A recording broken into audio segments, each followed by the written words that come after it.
শোন রে সোনামণিরা, আজ তোমাদের এক আশ্চর্য গল্প শোনাবো।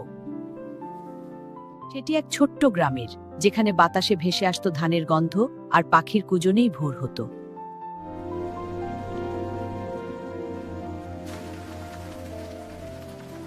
শোনো সবাই, সেই গ্রামে বাস করত এক সৎ দাদু আর তার ছোট্ট নাতি। চল বাবা, আজকের সকালটা খুব সুন্দর। হ্যাঁ দাদু, পাখিরা খুব মজা করছে। হ্যাঁ, আর এই ফুলগুলো দেখ কত সুন্দর। জীবনে চলার পথে সত্যবাদী হতে হয়, হ্যাঁ দাদু। আর সবসময় মানুষকে সাহায্য করবে। ঠিক আছে দাদু। মন দিয়ে শোনো বাবা, জীবনে এগিয়ে যাওয়ার জন্য এটা খুব দরকার, বুঝেছো? গ্রামে ছিল এক শান্ত পরিবেশ। বাচ্চারা সবাই একসাথে খেলাধুলো করত। বাড়িতে মা রান্না করতেন সবাই এর জন্য।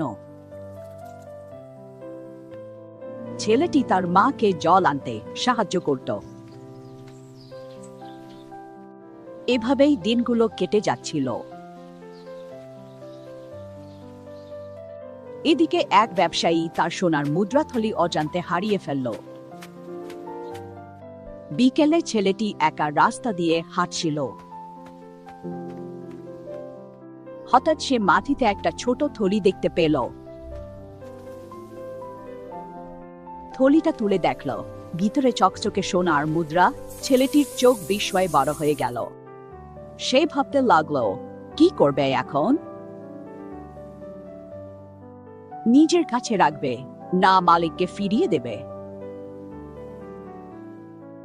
ঠিক তখন দাদুর কথা তার মনে পড়ে গেল। সত্য কথা বলা মানুষের সবচেয়ে বড় গুণ। ছেলেটি দৃঢ় হয়ে উঠল। সে দৌড়ে মালিককে খুঁজতে বের হলো। সোনার টাকা ভরা থলের মালিককে খুঁজতে বের হয়েছি। ওহে, কে আছো? থলের মালিক, আমি এসেছি। এদিকে ব্যবসায়ী খুব চিন্তিত হয়ে থলি খুঁজছিল। কি খুঁজছেন উনি? কিছু কি হারিয়ে গেছে ওনার? হয়তো কিছু হারিয়েছে। উনি খুব অবাক লাগছে। কাকু, এটা কি আপনার? হ্যাঁ বাবা, এটা আমার, ধন্যবাদ। ছেলেটির দাদু এগিয়ে এলেন। তার চোখে ছিল গর্বের আলো। তিনি নাতির মাথায় স্নেহ ভরে হাত রাখলেন। বাবা, তুই আমার অনেক উপকার করেছিস। এই পুরস্কার। না কাকু, ধন্যবাদ। আমি শুধু সঠিক কাজটাই করেছি।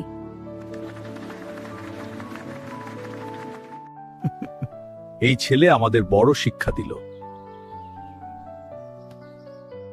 সন্ধ্যার আলোয় বাড়ির পথে হাঁটতে কি ভালো লাগছে রে বাবা? হ্যাঁ দাদু, খুব ভালো লাগছে। চল তাড়াতাড়ি বাড়ি যাই। হ্যাঁ দাদু। চারিদিকে নেমে এসেছে শান্ত নীরবতা। মনে রাখবে, সত্য মানুষকে কখনো ছোট করে না,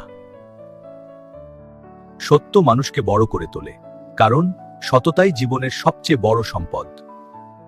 এইভাবেই গল্প সত্যের আলো শেষ হলো।